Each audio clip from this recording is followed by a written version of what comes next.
Hey everybody, welcome back to Family Twist. I'm Corey, and today's episode starts the way a lot of real life does in our house. Pets auditioning for a speaking role, everyone trying to claim the best seat, and then boom, Jamie drops a story that's still fresh enough to sting.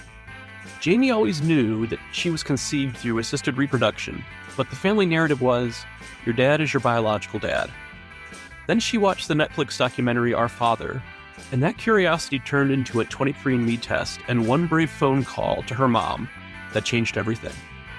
What follows is a donor-conceived discovery, new half-siblings popping up on a screen, a whole new genetic identity to process, and the complicated question that always shows up in these stories. Now what? All right, let's get into it. Here's Jamie. Jamie, welcome to the Family Twist podcast. Thank you so much for having me. Of course, we're excited to have you. And really, I'm very interested just because these stories are so unique. But if you don't mind, can we dig into your story first, especially since it's so fresh? 100%. Absolutely. All right. So let's talk about how you made your discovery.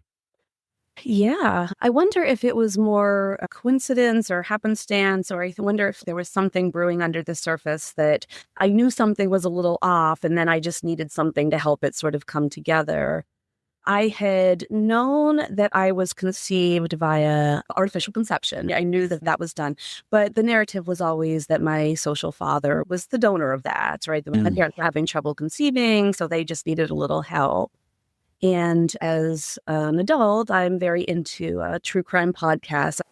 I watch these documentaries, and it really gets my curiosity going. So about 2 years ago, I was looking for something to watch, and I stumbled upon a Netflix documentary called Our Father.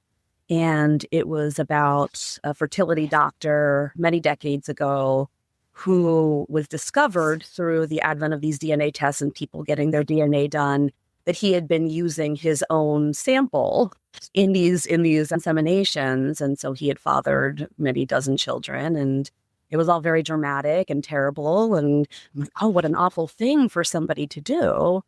And something that sort of came upon the heels of that was, well, how do I know that when my inseminations, right, what conceived me was done, that it was ethical and that it was done the way that it was supposed to be done? So I started to get this little bit of paranoia, like, well, what if something went wrong, or what if something was there? So I'm terminally curious when things like this come up. I can't let it go. I'm like a dog with a bone, and I'm like, they need to know. I need to know the answer to this. So I ordered a 23andMe DNA test. And while I was waiting for it, because it's quite a process, right? You wait for the test, and then you have to, do the test and send it away and wait for the return. So there's several weeks of just the wheels turning. And I finally felt like I couldn't hang on to it anymore. So I questioned my mother. I called her and let her know that I was taking this DNA test because I had watched this documentary. And I said, might I find something there that would surprise me, that you would know about, that you could predict that I'm going to find something unusual? And long silence. And from here came out that she utilized an anonymous donor for my conception, and that, at the time, telling the child that this is what you did wasn't really the thing to do.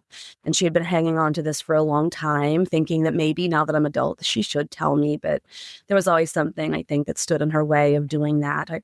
Fear. I think that people are fearful of how that might change things, or change their child's attitudes towards their family or towards them.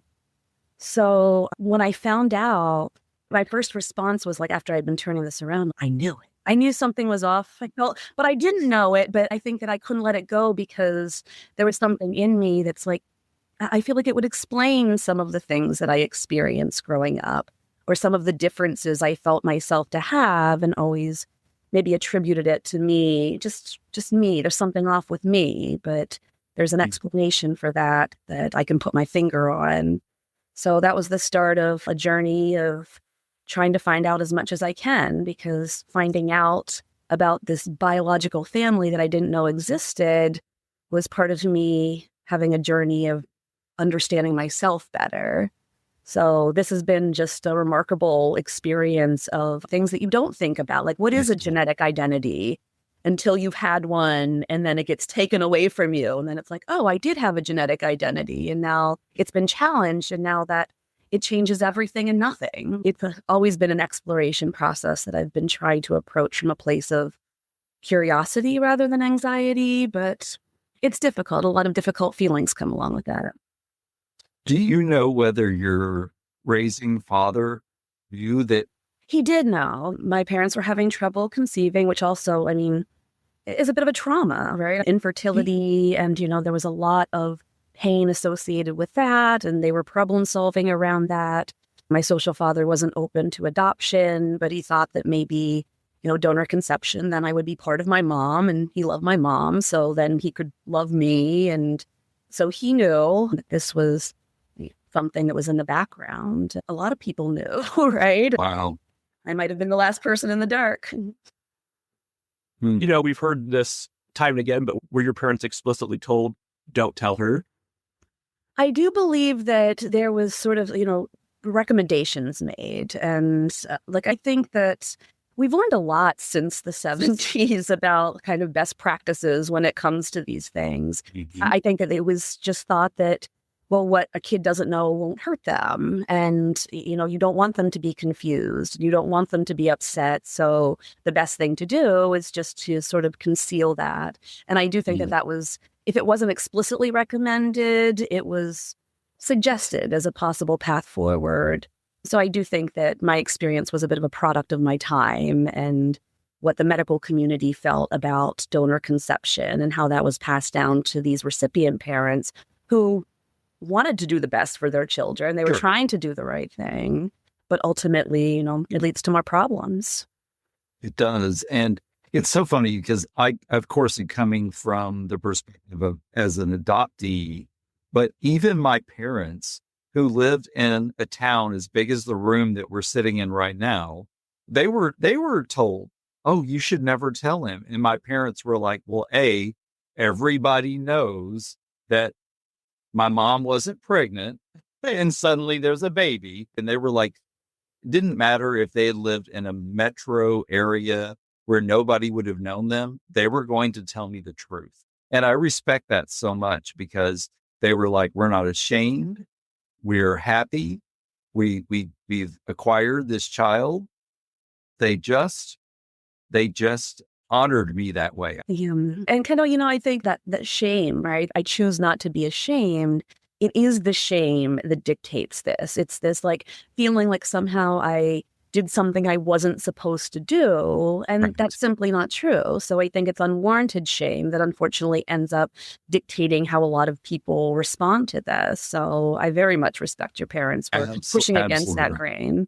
You mentioned the 23andMe test. You get your results. What's in there? Well, I feel privileged that I had sort of a forewarning that I was about to see some things that I might not expect.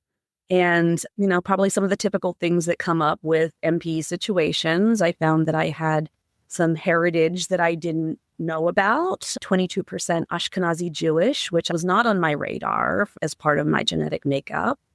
Obviously, a lot of relatives that I was not aware of. So seeing half siblings, half nieces pop up, which for me was remarkable because I was raised as an only child. So even the idea of having a sibling was mind-blowing. Siblings.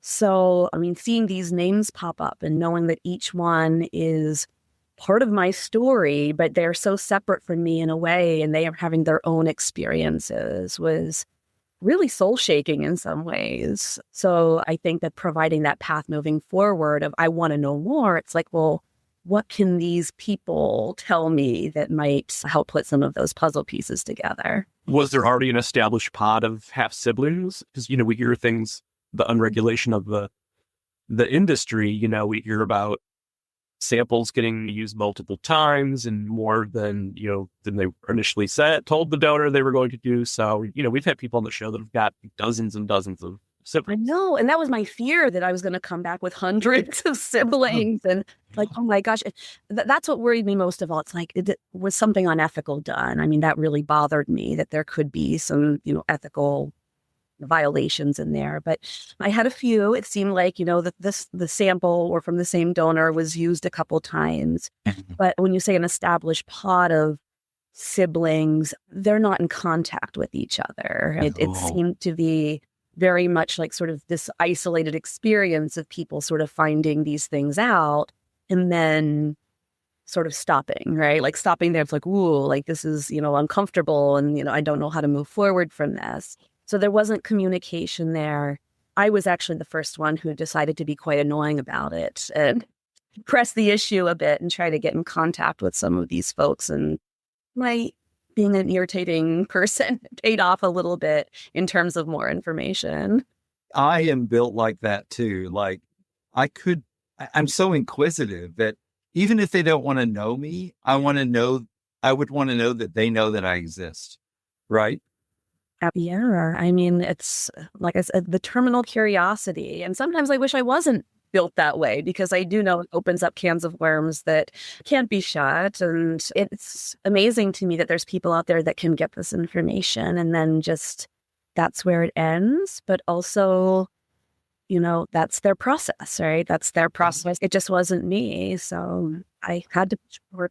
The day I found my biological family, Corey, he was so funny. He was like, so maybe you should sit on this for a minute. And I paced the floor for 3 hours. And then I was like the Facebook assassin. I was like, who are these people? I have never Facebook stalked people more in my entire life than this process turned me into a very expert social media. I was 47 years old. I'm like, I have missed all this time with these people. I'm not going to miss one more minute.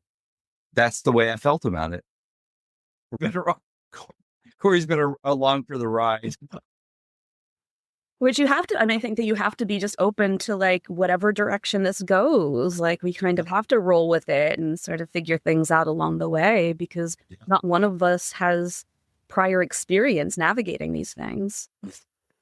So Jamie, with your curiosity, was there also this sense of relationship seeking? Yes. And, that's the part that's difficult for me. I think that, I feel like these relationships that could possibly be out there, to me, they're just so rife with just insight. So I want to pursue them.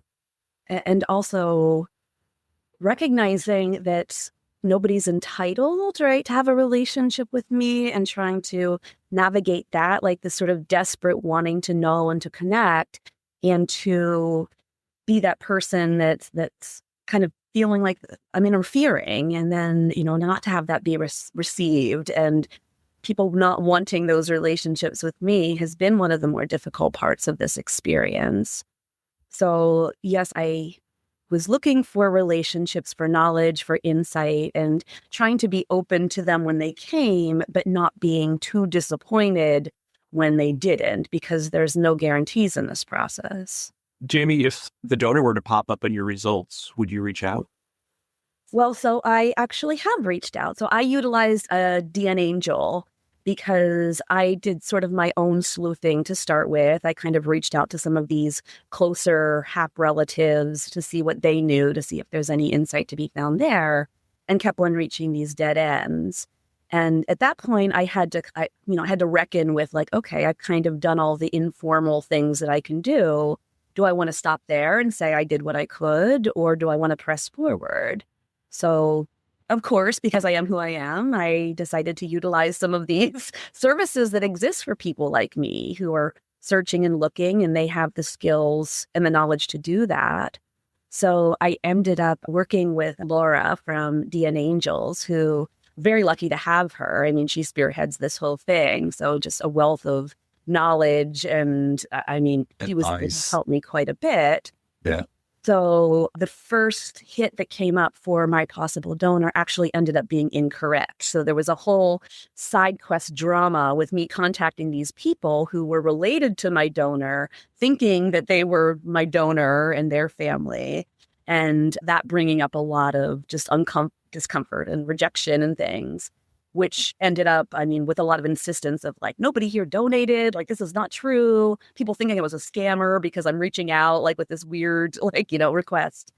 Also, that put us back on track to find the real donor. So the organization was able to locate my donor. I used their liaison services to contact him because my heart couldn't handle the rejection again after I went through it the first time with that first part of the family. So they were able to make contact, and I was able to receive a letter from my donor, which I then returned. So I did end up getting more information than I thought that I might. At what point in time, did your raising parents know you were proceeding that way? Yes, I'm lucky that my mother was receptive to this. Like, I know that that's not always the experience of these things. Like, people, again, the secrecy, the shame, like it keeps it closed down. But I think my mother, I think that she held a lot of, guilt about keeping that secret from me. I think there was part of her that knew that that might not be the right thing anymore, but it had gone on for so long and she wasn't quite sure the right way to handle it. So when I discovered it on my own, she said, you handle it the way that you want to handle it. This is yours now to hold and do what you want with.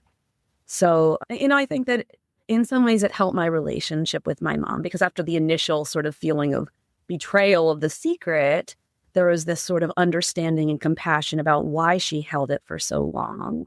And I think part of her kind of healing of the experience is seeing me deal with it and be okay. If I'm able to approach it from a place of curiosity rather than anxiety and shame and guilt and all of those icky things that held this for so long, I think that allows her to kind of approach it that way too. So I like to think that the search has been a little healing for all of us.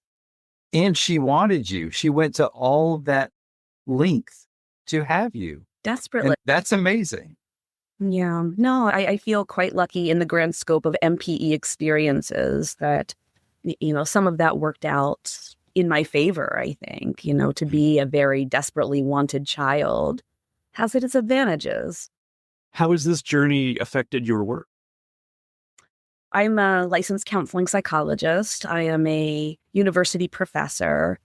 I'm lucky that my job allows me this kind of avenue to explore and use this energy that I have in a way that feels meaningful and helpful, not only to me, but potentially to others, the work that I do. So because I'm an academic and because I find science very soothing, science is objective, like it just kind of strips the emotion from the experience and helps you look at it in this kind of accurate way. So almost as soon as this stuff hit me and I had all these unprocessed emotions, my coping strategy was to go to the research, see what the research says about this experience. And then once I collected all that research and I felt like I was pretty well educated in the topic, it's like, well, why not do my own research? Why not continue in this line of people picking apart the experience and understanding it better so that we can have some context around these scary kind of feelings that we have around it. So I felt that turning to the research and seeing what does this population of MPEs or this population of donor-conceived people, what is their experience? And reading about it was so validating because it provided language and a context and a paradigm around which what I was feeling just kind of fit into this larger phenomenon. And it's like, oh, this is pretty normal. I mean, this situation isn't normal, but for people that experience this, what I'm feeling is pretty normal and what I'm experiencing is. So it's fun for me to dig deeper into answer some of the burning questions that I have about this through the research process. And my position as, as an academician or as a therapist gives me a platform that I can share this with other people.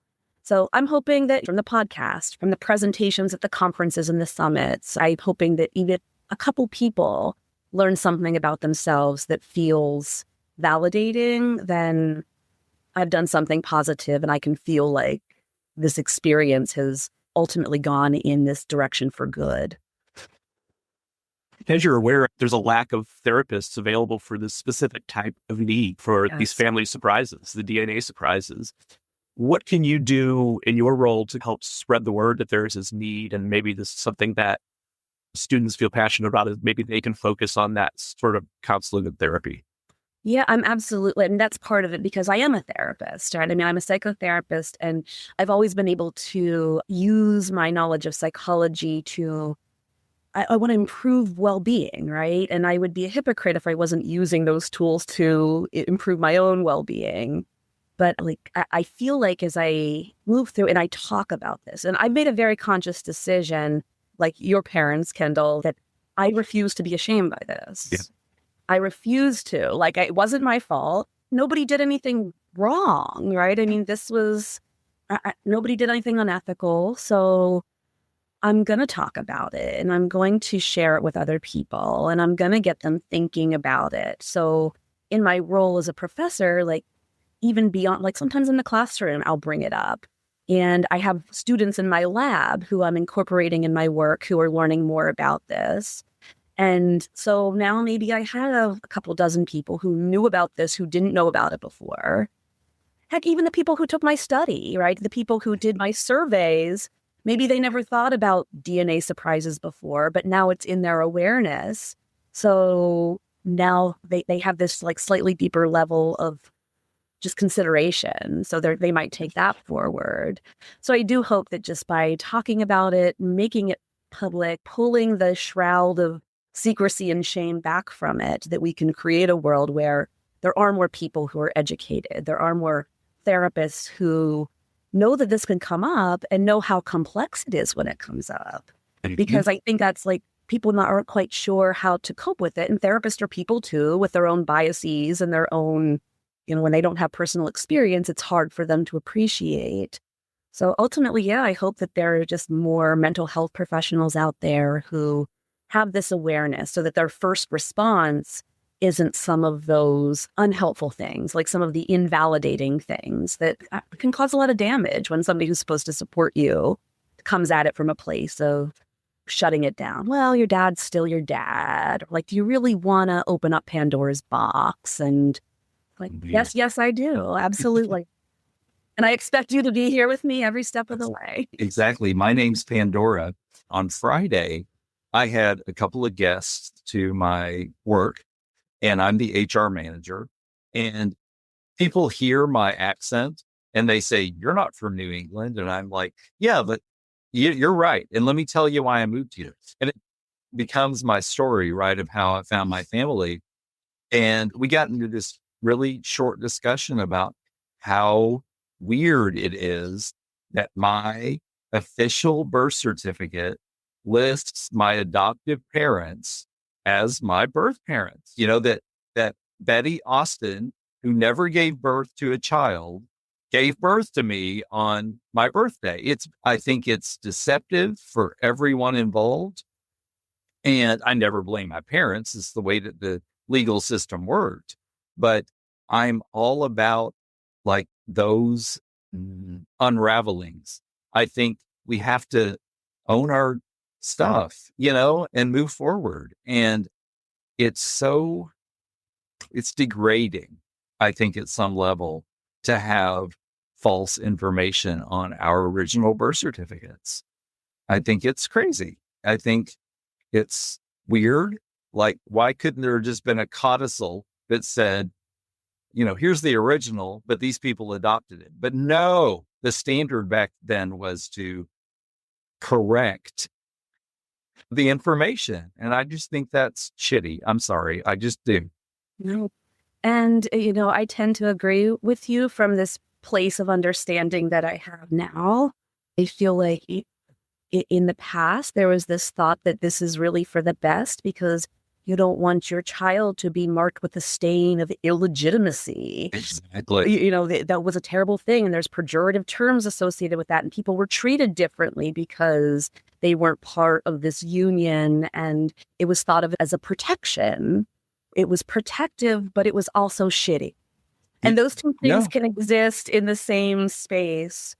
And that's been part of my process, allowing the yucky stuff to exist with this understanding and trying to keep those two things together without either one invalidating the other. Yeah. I was 47 years old when I found my biological family, and I never had one moment of shame associated with my adoption, with my upbringing. And then suddenly, when my biological family came to light, it felt very ominous all of a sudden. It felt very, oh, I have to consider all these other people's feelings in relation to my creation, my existence. My parents raised me to have pride and never be ashamed of who you are. But I regressed a little bit back then. And that's not fair. That's not fair to the child. No, it's not. That was probably the hardest thing about this experience, to move forward from a place of like, I don't know if excitement is the wrong word, but I mean, there was this kind of like, let's see what this uncovers. And to have that met with like, almost outright hostility and this sort of questioning of like, well, have you thought about how, these people feel, and, they were guaranteed anonymity and what this does to them. And it was the first time that I felt a little ashamed. It's like, am I doing something wrong by pushing forward? And it was something I had to reckon with. Like, I had to grapple with that quite a bit and come to the other side and be like, their shame can't be my problem. Their shame, absolutely, for them to kind of grapple with and hold, like, that is not for me. And that allowed me to kind of restart my search. But I can see why that would stop people. I can see, because it's not a good feeling. And it was foreign to me.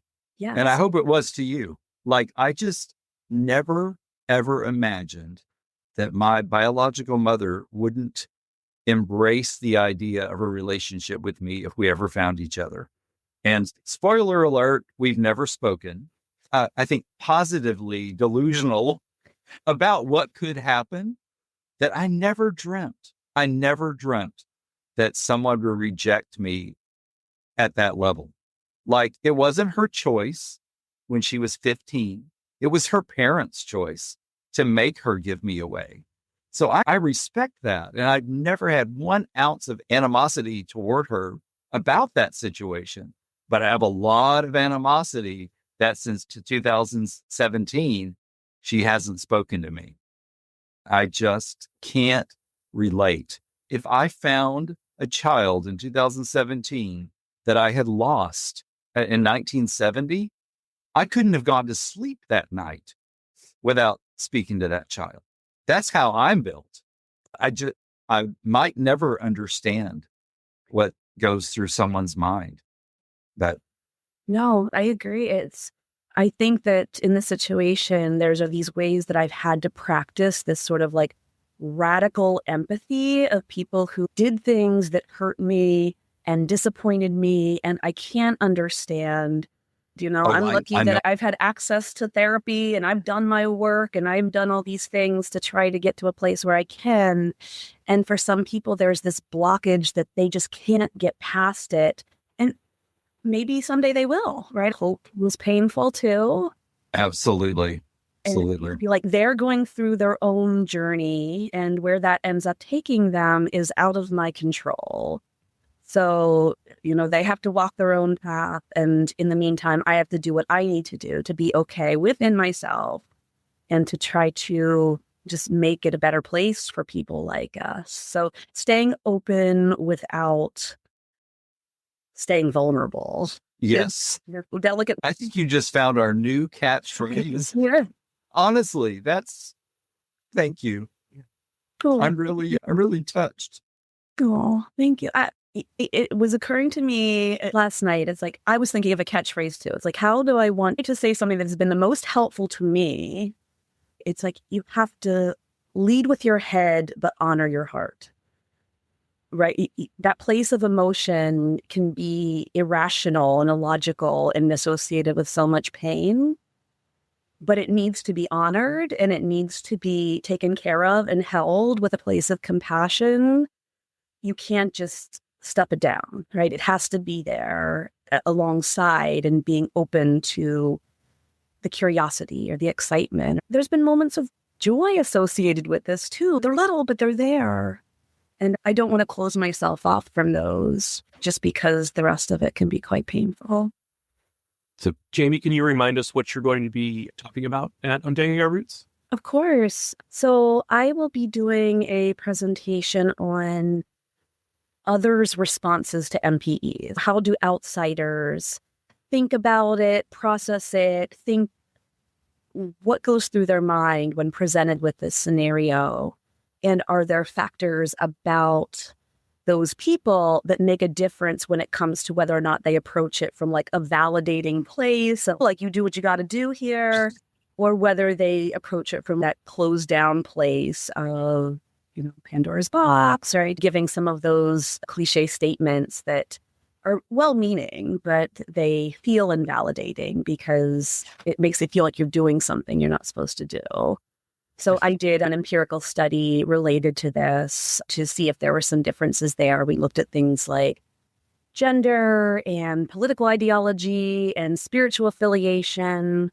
We looked at attachment quality with one's own parents, tendencies towards maximizing or satisficing, which is essentially like, are you always looking for something more than what you've got? Or are you looking to like just be satisfied with what you've got?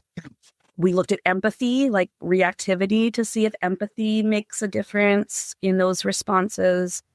And we found some interesting things. So I'm really excited to share that at the summit. For me, this study was all about trying to have compassion for people who make me feel bad. People who, come at it from that invalidating place, but recognizing there's things about them that make them respond that way. It's not about me.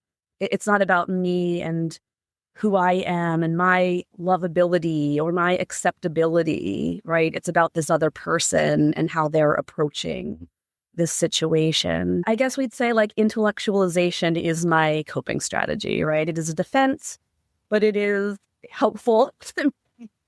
Absolutely. Wow. Well, and I am such a research nerd that I can't wait to actually read the research that you did. That is fascinating to me, and I would love to dive into that. Yeah, I think that matters a lot, right? It's one thing to get, I don't know, kind of qualitative information, the way that we're doing it through the podcast, but having the quantitative data behind it is fascinating to me. And I think it is to a lot of people. It just validates our feelings, honestly. Yeah, thank you. I think there is something to be said about feeling worthy enough to be studied, right? This is important enough to focus this energy on and understand better. And there is an inherent validation in being part of this sample that your experience is being considered in a way that it was not considered before. Thank you. Yes. So, Joey, the final question we always ask our guests, and I know this is a relatively fresh journey for you, but when you had that conversation with your mother, or when you were going through the search with DN Angels, was there a musical artist or a song that you kind of leaned on to help you through this journey? Or genre? I love that. And I'm so happy because this was recently a post on one of the MPE groups that I follow. And I also suggest that to anybody going through this process. Like, one of the first things I do is turn to the research. The other thing I do is just join all of these groups on social media related to my experience, because just hearing people talk about it and echo things that are going through my psyche at the time that's another validating thing. So at least I had the opportunity to think about this before you asked the question. I was watching Frozen 2 with one of my children shortly after I found this discovery. And there's a song called Into the Unknown. And of course, we have like Idina Menzel, who's amazing. And I mean, the voice just evokes the emotion. But the song is all about like some truth that you don't want to face, but it's just calling to you and you can't help but like follow it where it's going. And when that song came on, I just sobbed like a baby because it felt like that's what I was doing. It's like, I don't want to hear this voice that's telling me that I have to do this. I want to block it out and just live my life and not have to think about it. But there is this pull to my heart that I can't let go. So I've got to follow it into the unknown, right? Wherever it takes me, it is where I have to go. So I'm going to go with Frozen. I hope you've gotten to listen to it several more times. I do. It's on my playlist. And every time it comes up, I have to sort of stop what I'm doing Yeah. and attend to the emotions that it brings up in me. Thank you. We so appreciate the work that you're doing. Thank you for continuing to spread the word and get more information out there. I'm really looking forward to meeting you in person. Oh, well, thank you so much. And thank you for the work that you do. I mean, to your point of having the quantitative portion is important. But just even for my emotions, I feel like the work that people are doing of just talking about it, highlighting it, bringing it to life, giving a counterpoint to like some of the fictional depictions in the media of like what it's like to get a DNA surprise. Like, you are the father. I feel like the work that you're doing is that direct pushback to that sensational stereotype. I mean, this is the real deal. So the more people can hear that, just the better we're going to be as a society, to just have compassion for experiences that we've never had, but other people have. And that's the goal, right? Just to create a world where understanding is the default rather than like closing up. Absolutely. And something that Corey and I never expected when we started this podcast was we had never known people that had had such negative experiences through adoption as adoptees. And we've heard so many stories that I have so much empathy for their situations and their ideologies that are behind their feelings. I just never thankfully had that. I never thought that that was as prevalent as it is. And it's been surprising and gives me a lot more empathy for helping them. Well, and that's why events like Untangling Our Roots are so important, because there are a lot of, we all have similarities, but everybody's story is unique and everybody's in a different stage of their journey. So to be able to come together and not have to explain anything to anybody and just to get right into the healing and the conversations is awesome. Yeah, I mean, therapeutically, I work with like some niche areas, right, that not a lot of people experience, but it affects them quite a bit. And we often say that when we have retreats and workshops where everybody comes together, having a place where you don't have to explain because you just know that everybody else in the room gets it is life-changing. It makes a big difference. And I could soapbox for a long time about adoptees and how horrible adoptees are treated in this grand scheme of like, you're supposed to be grateful and it's this beautiful coming together of a new family. And it ignores so much about the difficult feelings and the ambiguity and the dissonance that it all brings up. So, Identity.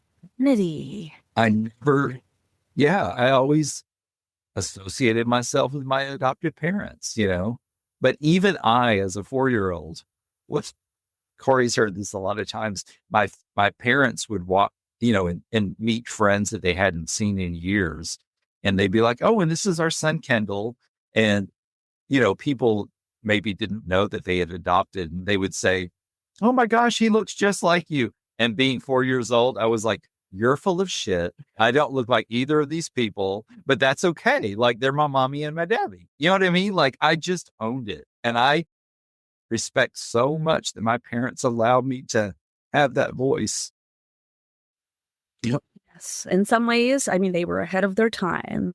And for sure. This impact. So I remain grateful for the parents out there, the people that somehow had this intuitive understanding that this is important enough for this person to know about themselves. Right. Yeah, they never said, oh, Kendall, be quiet about that. I wouldn't have, even if they'd said so.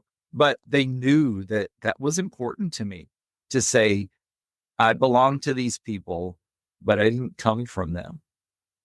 And both sides of that story are important, right? I mean, exactly. Your parents are part of your story. Your biological parents are part of your stories. Exactly. Well, yes, thank you for saying that. And again, thank you for taking your time and sharing your story with us too. It's really important. Well, thank you. And I love talking about it. So I'm happy to put it out there in the world. That was our time with Jamie, and I'm really grateful that she trusted us with a story that's still unfolding in real time. The part that's sticking with me is how Jamie names it so clearly. You can lead with your head, but you still have to honor your heart. Because this isn't just family information. It's identity, grief, curiosity, connection, rejection. It's hope. It's all of that at once. And if you're thinking, yeah, that's my brain too, please hear me. You're not weird, you're not too much, and you're definitely not alone. One more reminder, Jamie will be at Untangling Our Roots in Atlanta next month, sharing research on what shapes people's responses to DNA surprises and why some of the most common phrases people say can feel supportive or absolutely invalidating, depending on what's underneath them. If you're going, come find us. We'd love to meet you in person. And if this episode hit home, please share it with someone who gets it. Leave us a review. It helps more than you think. And we'll see you next time. Until then, remember, family secrets are the ultimate plot twist. The Family Twist podcast is presented by Savoir Faire Marketing Communications and produced by Mosaic Multimedia.